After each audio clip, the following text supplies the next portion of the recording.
sampai tol Purwodadi. Setelah itu saya disuruh belok keluar tol Pandaan.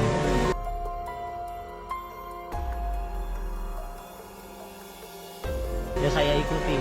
Di situ setelah jalan itu kaca mobil saya sebelah kiri itu ada yang ngetop. Ya saya yang merinding segala macam di situ.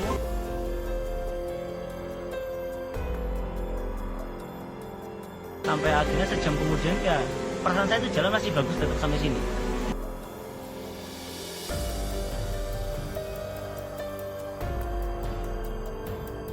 Saya sadar pas mobilnya nggak bisa digas, nggak jalan, digas tapi tetap nggak jalan, stuck di situ aja. Saya turun, saya dari center sekitar ternyata ini hutan, nggak ada rumah sama sekali.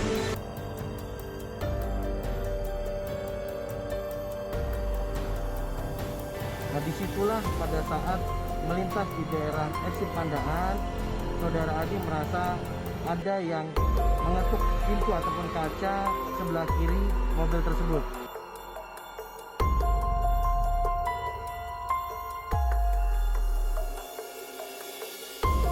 Kemudian yang bersangkutan merasa ada satu sosok wanita di sebelah sisi kiri dari pengemudi.